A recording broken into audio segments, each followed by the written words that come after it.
अस्सलाम वालेकुम व्यूअर्स, मैं हूं अमर सुमरो। आज फिर से इंटरनेशनल लॉ के एक नई टॉपिक के साथ हाजिर हुए हैं। तो लेक्चर सीरीज़ नंबर 15 है हमारी इंटरनेशनल लॉ के ऊपर, जिसमें हम डिस्कस करेंगे इंटरनेशनल डिस्प्यूट सेटलमेंट के हवाले से। तो इस वीडियो में हम डिस्कस करने जा रहे हैं इंटरनेशनल डिस्प्यूट क्या होते हैं, व्हाट इज़ इंटरनेशनल डिस्प्यूट, और modes of settlement of international dispute के इंटरनेशनल कोई डिस्प्यूट हो जाता है उसके मोड्स कौन से हैं सेटलमेंट के। तो ये दो टॉपिक हम डिस्कस करेंगे इस वीडियो में। तो नंबर 1 पे है व्हाट इज़ इंटरनेशनल डिस्प्यूट। तो simply there is no universal acceptable precise and perfect definition of international dispute.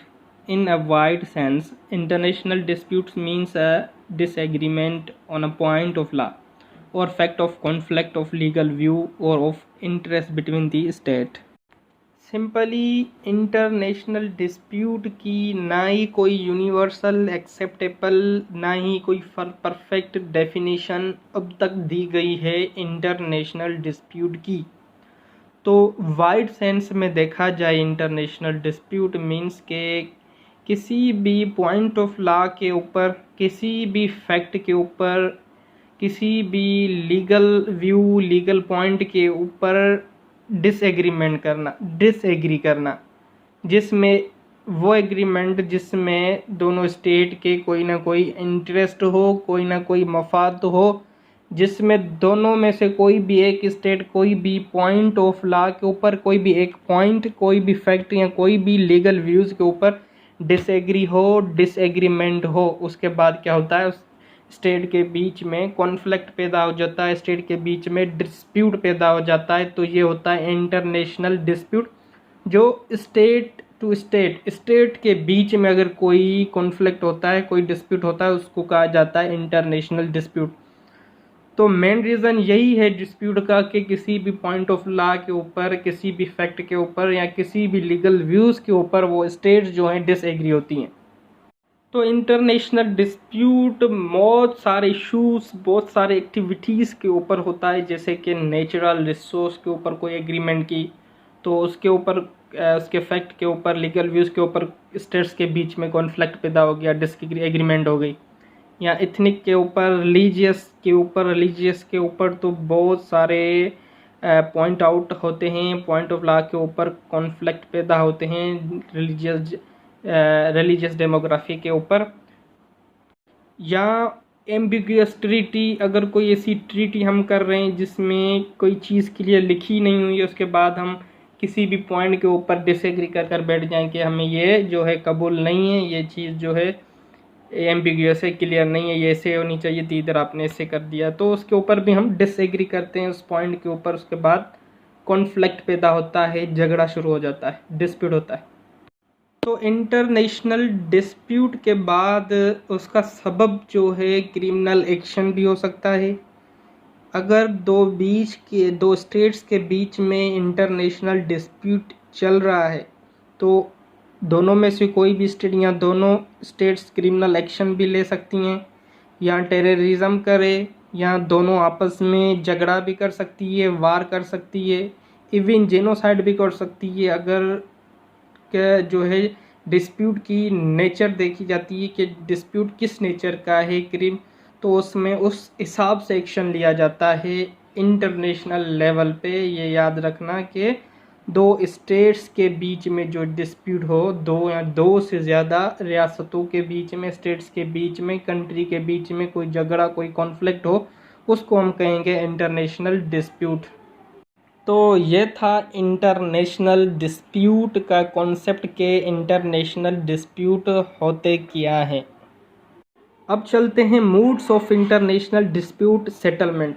तो दो स्टेट्स के बीच में डिस्प्यूट चल रहा है, कॉन्फ्लिक्ट चल रहा है, उसको हल कैसे किया जाए, उसके दो मेन मूड्स हैं वे से जो इंटरनेशनल लॉ रिकॉग्नाइज करता है।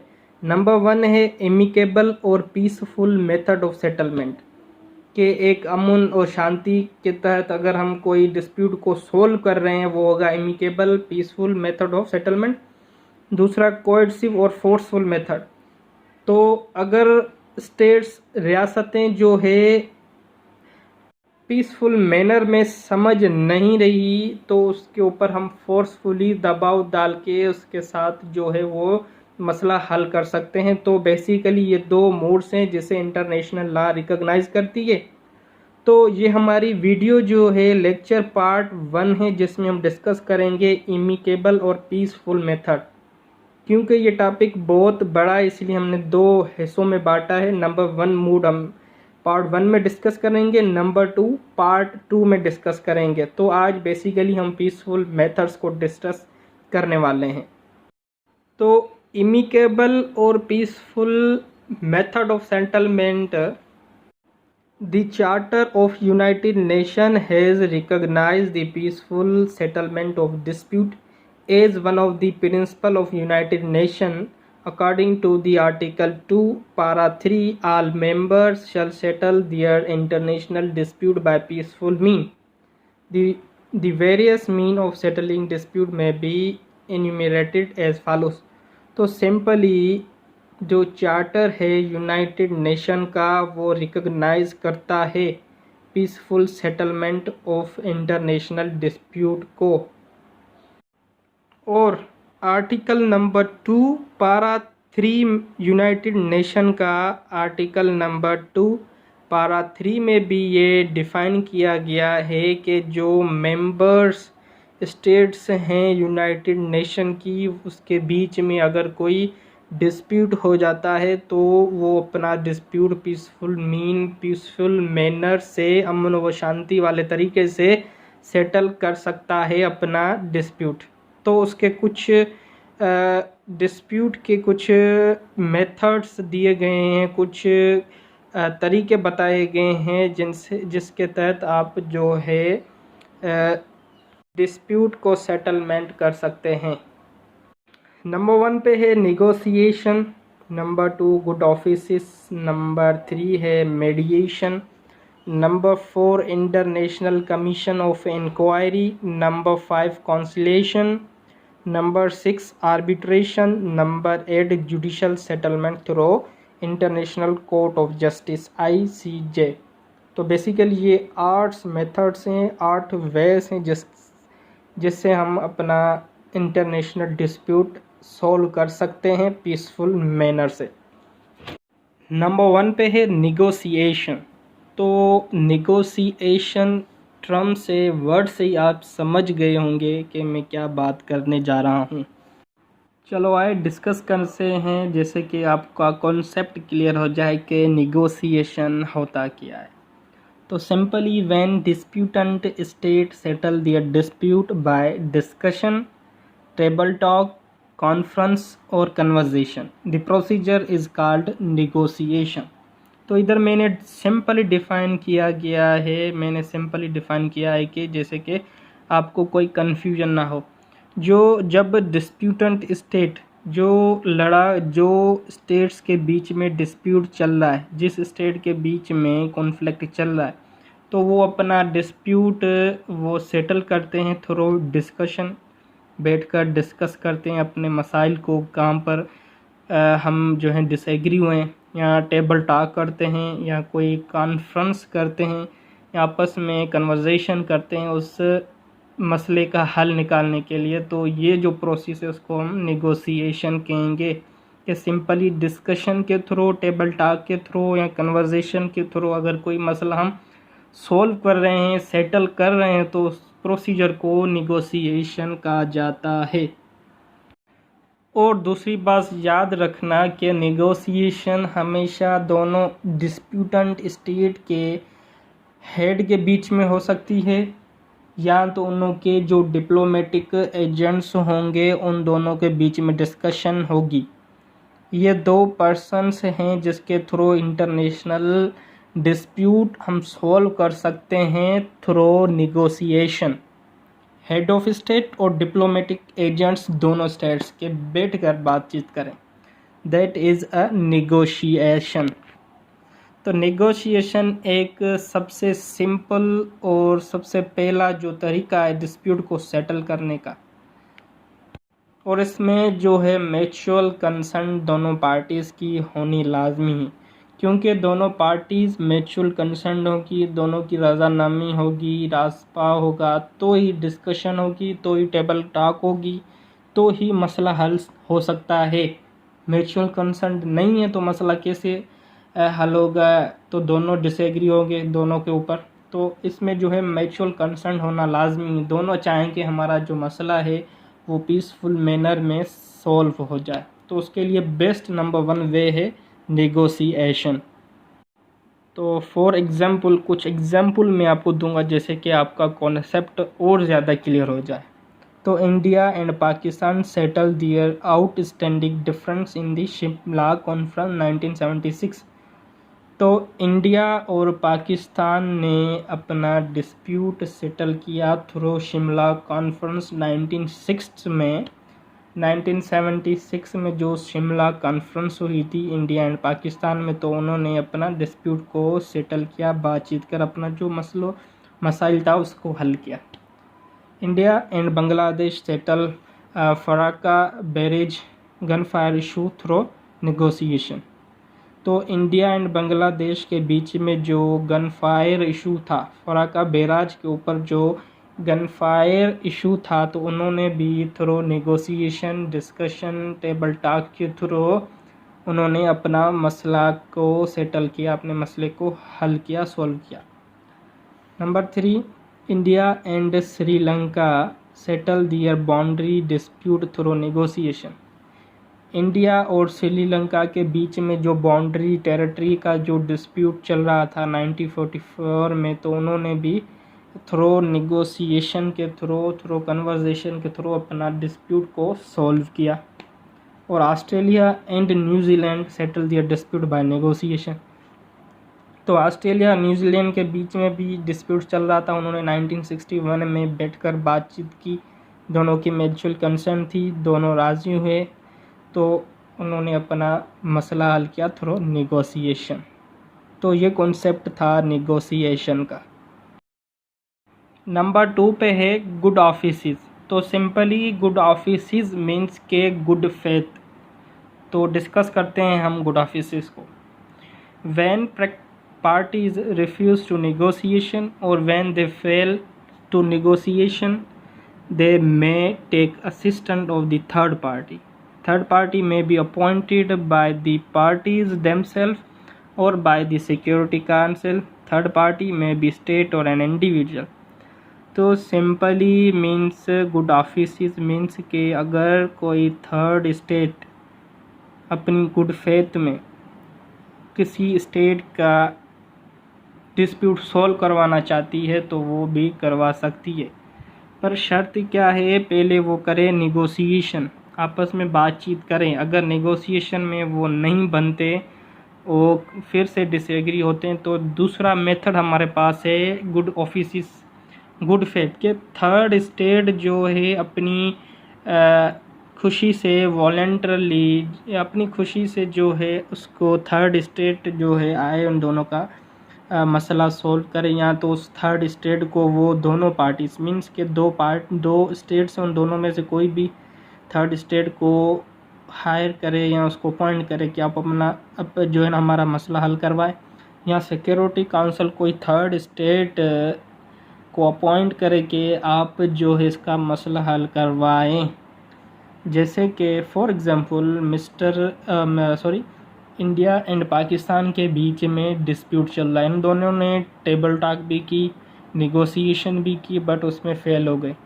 तो पाकिस्तान ने किया उसने जो है यूनाइटेड किंगडम को अपॉइंट किया कि आप हमारा, या उन्होंने कहा कि आप हमारा मसला हल करवाएं, या सिक्योरिटी काउंसिल जो है यूनाइटेड किंगडम को अपॉइंट करे कि आप जो है इन दो स्टेट्स के बीच में डिस्प्यूट चल रहा है इसको सॉल्व कराएं।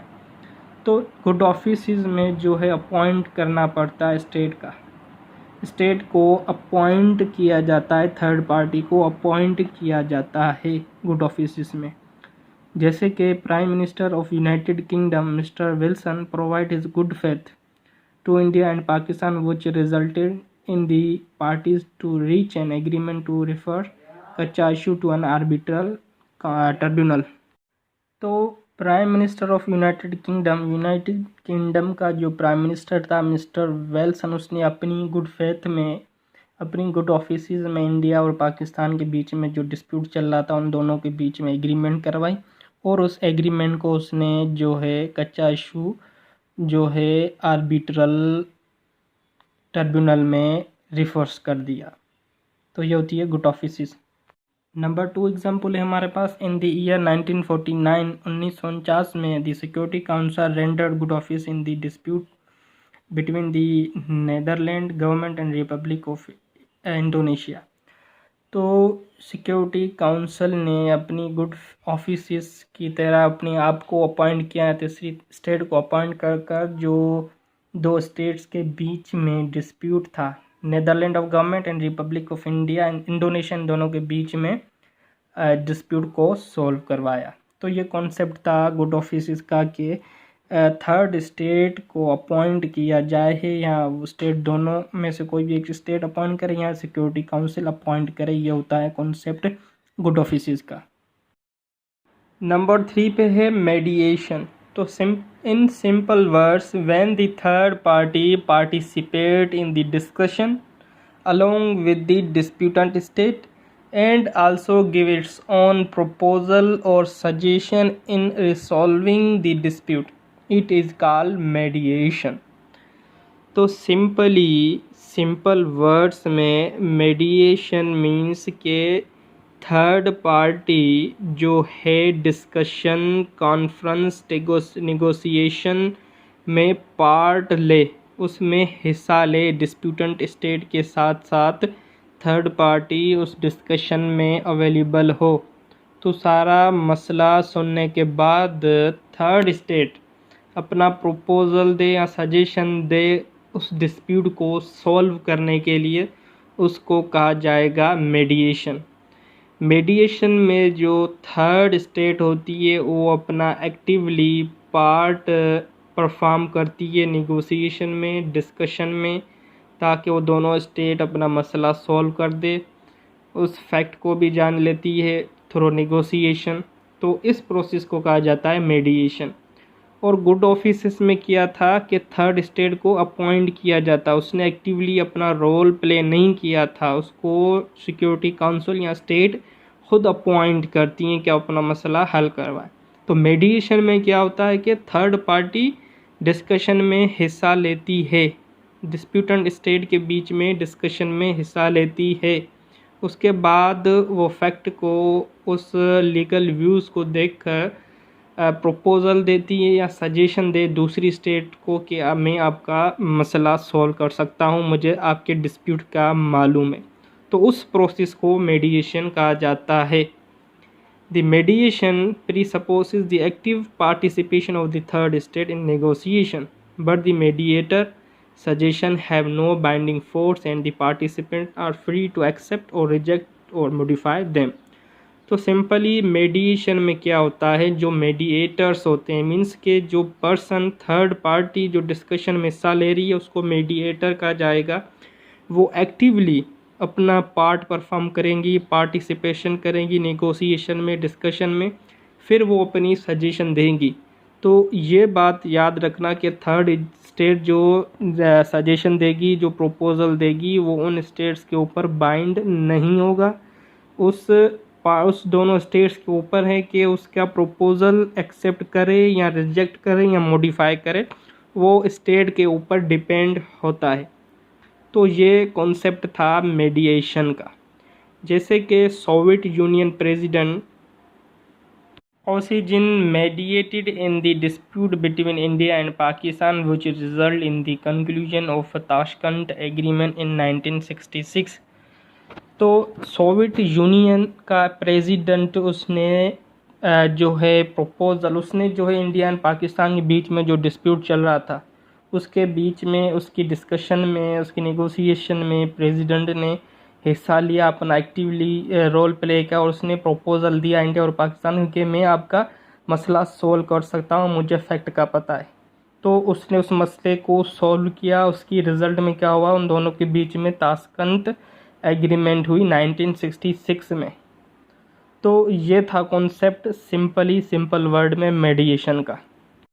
नंबर 4 पे है इंटरनेशनल कमीशन ऑफ इंक्वायरी, या इसको सिंपल इंक्वायरी भी कहा जाता है।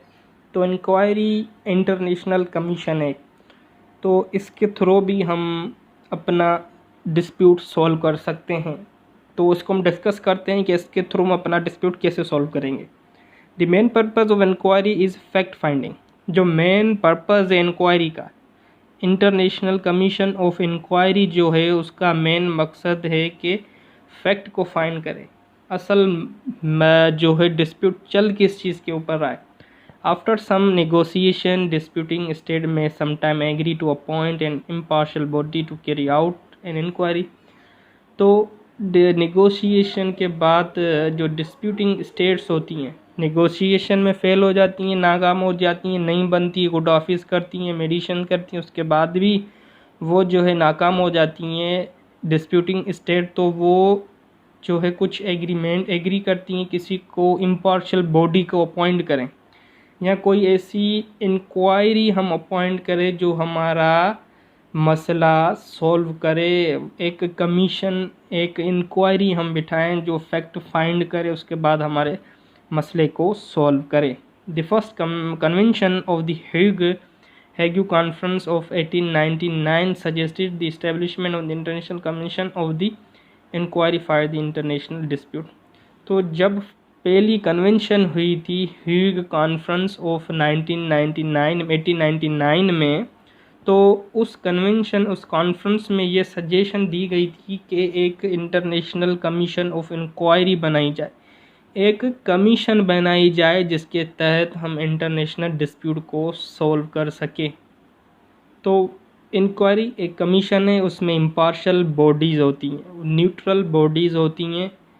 तो न्यूट्रल पर्सन्स होते हैं, वो दूसरी डिस्प्यूटिंग स्टेट के बीच में जो भी डिस्प्यूट चल रहा है, कॉन्फ्लिक्ट चल रहा है, उसको सॉल्व करते हैं। तो जो इस कॉन्फ्रेंस में जो ये जो कॉन्फ्रेंस हुई थी हेगियो कॉन्फ्रेंस 1989 में, उस कॉन्फ्रेंस में कुछ पार्टीज़, कुछ स्टेट्स के बीच में एग्रीमेंट हुई थी कि एक कमीशन बनाई जाए जो इंटरनेशनल डिस्प्यूट को सॉल्व करे, और अपॉइंटमेंट जो होगी कमीशन की वो article number 32 of the convention for the appointment of the member of arbitral tribunal. तो आर्टिकल नंबर 32 में बताया गया था जो कमीशन हुई थी आर्बिट्रल ट्राइब्यूनल्स के मेंबर को अपॉइंटमेंट करने के लिए। तो उस आर्टिकल के तहत ही कमीशन ऑफ इंक्वायरी के मेंबर्स अपॉइंट किए जाएंगे। तो ये कॉन्सेप्ट था इंटरनेशनल कमीशन ऑफ इंक्वायरी के एक कमीशन होगी, एक इम्पार्शियल बॉडी होगी जो आर्टिकल नंबर 32 के तहत अपॉइंट किए जाएंगे, जो डिस्प्यूटेंट स्टेट के बीच में डिस्प्यूट कॉन्फ्लिक्ट को सॉल्व करेंगे। तो ये था लिटिल बिट कॉन्सेप्ट। उम्मीद करता हूँ कि आपको ये समझ आ गया होगा। नंबर 5 पे है कॉन्सिलेशन। तो simply conciliation means the reference of a dispute to a commission to make a report with proposal to the parties for settlement. Such proposal have no binding force on the parties. तो simply conciliation means के third state अपनी willing से डिस्प्यूटेंट state के ऊपर research करे, उसके fact find करे, फिर उसके ऊपर एक रिपोर्ट बनाए। रिपोर्ट बनाने के बाद वो डिस्प्यूटेंट स्टेट को प्रपोजल दे सेटलमेंट के लिए कि मैंने आपके डिस्प्यूट के ऊपर रिसर्च की है, मैंने एक रिपोर्ट बनाई है, तो आपका जो फैक्ट है वो मैंने फाइंड कर लिया है कि आपका जो डिस्प्यूट चल रहा है वो इस पॉइंट के ऊपर चल रहा है। तो वो उसके ऊपर एक रिपोर्ट बनाएगा, प्रपोजल बनाएगा, उस स्टेट्स को भेजेगा। अगर वो स्टेट एक्सेप्ट करती हैं तो ही थर्ड स्टेट जो है उसका जो डिस्प्यूट है वो सॉल्व करेगी। और वो प्रपोज़ल जो है उन स्टेट्स के ऊपर बाइंड नहीं है, वो एक्सेप्ट करे ना करे वो उन स्टेट्स के ऊपर है। तो हॉडसन इंटरनेशनल जूरिस्ट है, उसने डिफाइन किया कि conciliation is a process of formulating proposal of settlement after an investigation of effect, के एक प्रोसेस है फार्मूलेटिंग प्रपोजल बनाने का। क्या एक प्रोसेस है प्रपोजल सेटलमेंट का, प्रपोजल बनाने का, फैक्ट की इन्वेस्टिगेशन करने के बाद the parties is left free to accept or reject the proposal, और उसमें पार्टीज़ फ्री होती हैं कि उस प्रपोज़ल को एक्सेप्ट करें या रिजेक्ट करें। कि तो सिंपली ये कॉन्सेप्ट था हडसन का कि फैक्ट के ऊपर इन्वेस्टिगेशन करने के बाद जो प्रोसेस है प्रपोजल ऑफ सेटलमेंट बनाने का, उसको कहा जाता है कंसीलेशन। इंक्वायरी में क्या होता है, उसकी एक ऑलरेडी कमीशन बनी हुई है, तो इधर जो कमीशन है वो थर्ड स्टेट है, वो फाइंड करेगी, रिसर्च करेगी, फैक्ट फाइंड करेगी, उसके बाद प्रपोजल देगी। तो ये कॉन्सेप्ट था कंसीलेशन नंबर 5। नंबर 6 पे है arbitration. Arbitration is the most important method of settling international difference और डिस्प्यूट बाय एमिकेबल मीन। जो आर्बिट्रेशन के जो है वो मोस्ट इम्पोर्टेंट मेथड है इंटरनेशनल डिस्प्यूट को सॉल्व करने के लिए। तो सिंपली आर्बिट्रेशन क्या है? आर्बिट्रेशन एक ट्रिब्यूनल है जिसमें आर्बिट्रेटर्स होते हैं। तो arbitration can be defined as a procedure for the settlement of dispute between state by a binding award on the basis of law and a result of undertaking voluntarily accept। तो simply arbitration को ऐसे define किया गया है कि arbitration भी एक process international dispute को सॉल्व करने के लिए, जो स्टेट्स के बीच में इंटरनेशनल डिस्प्यूट चल रहा है उसको सॉल्व करने के लिए एक प्रोसीजर आर्बिट्रेशन है, जिसमें जो अवार्ड, जो कंपनसेशन, जो फैसला होगा वो बाइंडिंग होगा on the basis of law की बुनियाद पर। वो जो फाइनल डिसीशन है, अवार्ड है, वो बाइंडिंग होगा और उन डिस्प्यूटेड स्टेट को वॉलेंटरली वो अवार्ड, वो जजमेंट, वो डिसीशन एक्सेप्ट करना पड़ेगा आर्बिट्रेशन काउंसिल का, आर्बिट्रेशन ट्रिब्यूनल का। Arbitration depend upon the willingness of the state involved to submit the education consent can be based on the treaty। तो arbitration में क्या होता है कि स्टेट अपनी विलिंगफुली अपने डिस्प्यूट सबमिट करवाती हैं अपनी कंसेंट से, और क्या अपनी कंसेंट से ट्रीटी के बेस पे एक एजुकेशन जो है अपनी सबमिट करवाते हैं अपनी विलिंग के। उसके बाद आर्बिट्रेशन अपनी कार्रवाई शुरू करेगी, आर्बिट्रेशन ट्रिब्यूनल अपनी कार्रवाई शुरू करेगी। उसके बाद जो भी आर्बिट्रेशन फैसला करेगी वो वॉलंटरली एक्सेप्ट करना पड़ेगा। ये भी एक मोस्ट इम्पोर्टेंट मेथड है, एमिकेबल मैनर से हम इंटरनेशनल डिस्प्यूट को सॉल्व कर सकते हैं। इसमें भी पर्सन्स की बॉडी होती है जो अपॉइंट की होती है ये आर्बिट्रेशन ट्रिब्यूनल में, अकॉर्डिंग टू लॉ के मुताबिक वो जो है अपॉइंट की जाती हैं। आर्बिट्रेशन काउंसिल को हम फर्दर की पॉइंट्स में डिस्कस करते हैं, जैसे कि आपको और कॉन्सेप्ट जो है ना क्लियर हो जाए। जैसे कि जज ऑफ देयर ओन चॉइस, तो हम आर्बिट्रेशन का काउंसिल में अपनी चॉइस का जज कर सकते हैं, बट वो सोल आर्बिट्रेटर हो या आर्बिट्रल ट्रिब्यूनल का ही वन जज हो या मिक्स्ड आर्बिट्रल कमीशन के सोल आर्बिट्रेटर या आर्बिट्रल ट्रिब्यूनल का अगर कोई भी पर्सन है तो वो हम अपनी चॉइस से अपॉइंट कर सकते हैं। तो speciality, arbitrator can be expert in the a particular field of law, और जो आप आर्बिट्रेटर या जज मुकर्रर कर रहे हैं उसकी स्पेशलिटी होनी चाहिए, वो इंटरनेशनल डिस्प्यूट में इंटरनेशनल लॉ का एक्सपर्ट होना चाहिए, उस लॉ की फील्ड में एक्सपर्ट होना चाहिए। Confidentiality arbitration sits in private, जो आर्बिट्रेशन होती है वो प्राइवेटली जो है बैठेगी बॉडी, प्राइवेट बॉडी है एक, जो आप अपॉइंट करेंगे, आप खुद अपॉइंट करेंगे प्राइवेटली, वो आपका मसला सॉल्व करेगी। No appeal, the award is final and without appeal.